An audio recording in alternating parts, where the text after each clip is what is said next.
الذین ام مکناہم فی الارض، وہ لوگ کہ اگر انہیں ہم زمین میں اقتدار دیں۔ یہ کون لوگ ہیں؟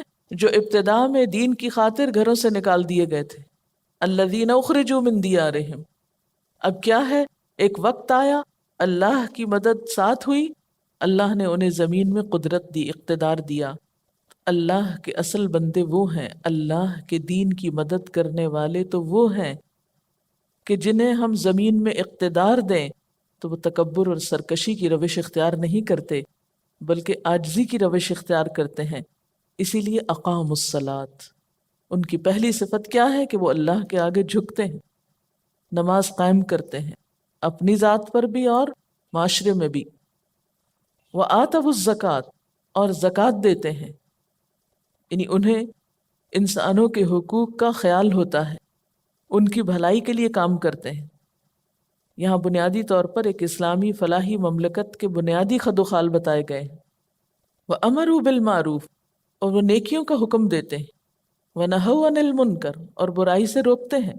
وَلِلَّهِ عَاقِبَةُ الْأُمُورِ، اور اللہ کے لیے ہے عاقبت تمام امور کی، یعنی تمام امور اللہ کے حکم سے طے پاتے ہیں۔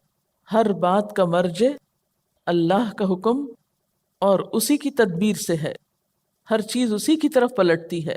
اب آپ دیکھیے کہ ان آیات پر اگر آپ ایک سیکوینس میں نظر ڈالیں تو ایک ایسی تصویر ذہن میں ابھرتی ہے کہ اللہ کی طرف بلانے والے نے اللہ کی طرف لوگوں کو بلایا، جن لوگوں نے اس پکار پر لبیک کہا ان پر سخت قسم کی آزمائشیں آئیں، لیکن ان آزمائشوں میں انہیں صبر کا حکم دیا گیا۔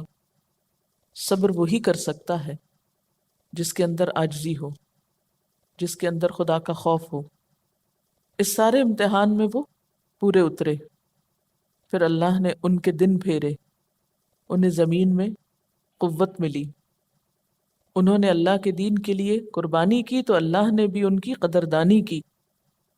اللہ نے ان کو زمین میں اقتدار دیا، اقتدار پانے کے بعد وہ دوسروں پہ چڑھ نہیں دوڑے، بلکہ وہ تعلیم و تربیت جو اقتدار ملنے سے پہلے ان کی ہوئی تھی، اقتدار ملنے کے بعد وہی تعلیم و تربیت ان کے ساتھ رہی، اور انہوں نے پہلا کام کیا کیا کہ اللہ کے آگے جھک گئے۔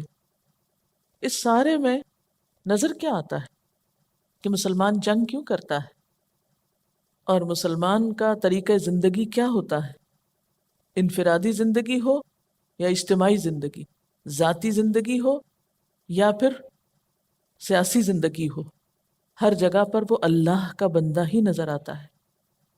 اس کے اندر ایمان ہے، عاجزی ہے، دین کی مدد کا جذبہ ہے۔ اقتدار ملنے پر وہ عیش و عشرت میں مبتلا نہیں ہو جاتا، تکبر میں مبتلا نہیں ہوتا، بلکہ جس طرح اقتدار ملنے سے پہلے وہ بھلائیوں میں سرگرم تھا، بھلائیوں کے لیے دوڑنے والا تھا، اقتدار ملنے کے بعد بھی اس کا حال وہی رہا۔ ذاتی زندگی میں نماز روزے کے علاوہ امر بالمعروف اور نہی عن المنکر اور اجتماعی فلاح و بہبود کے لیے کوشاں ہو گیا۔ یہ کام وہی اسلامی حکومت کیا کرتی ہے جس کی بنیادی تربیت اسلام کے ڈھنگ پر ہوئی ہو۔ صرف نعرہ لگانے سے یہ تمام اوصاف پورے نہیں ہو سکتے۔ جس طرح کسی عمارت کو بہت سے مزدور مل کر بناتے ہیں، اسی طرح ایک اسلامی حکومت کی عمارت بھی افرادی قوت کے ساتھ مضبوط ہوتی ہے، جس افرادی قوت میں اخلاق اور تقویٰ ہو۔ اگر ہم مسلمان ہیں تو آج کے دور میں ہماری مدد کیوں نہیں ہو رہی، اور اللہ تعالیٰ مسلمانوں کا دفاع کیوں نہیں کرتا؟ تو سوچنے کی بات یہ کہ کیا ہمارے اندر وہ بنیادی خصوصیات اور بنیادی صفات موجود ہیں کہ جن کی بنیاد پر اللہ نے مدد کا وعدہ کیا ہے؟ اللہ تعالیٰ نے فرمایا وَلَيَنْصُرَنَّ اللَّهَ مَن يَنْصُرُهُ، لیکن ہم اپنی انفرادی اور اجتماعی زندگی میں کیا ان صفات کے حامل ہیں کہ اقاموا الصلاۃ وآتوا الزکاۃ وامروا بالمعروف ونہوا عن المنکر؟ ہم نے اپنے دین کو کیا سمجھ رکھا ہے کہ محض نماز کا پڑھنا یا زکوٰۃ دینا اور بس، اس سے آگے ہماری ذمہ داری نہیں۔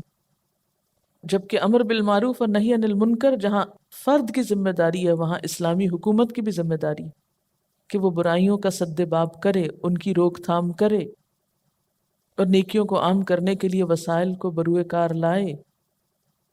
آج ہمارے ہاں حکومتی سطح پر اس کا کیا انتظام ہے؟ منکر کی یا برائی کی کون سی قسم ہے جو ہمارے معاشرے میں موجود نہیں؟ تو کیا منکرات کو ختم کرنا صرف پولیس کی ذمہ داری ہے؟ پولیس کا کام تو جرم کرنے والوں کو پکڑنا ہے، یہاں تو پہلے سے ہی سد باب کرنے کا حکم دیا گیا ہے کہ وہ نوبت ہی نہ آئے۔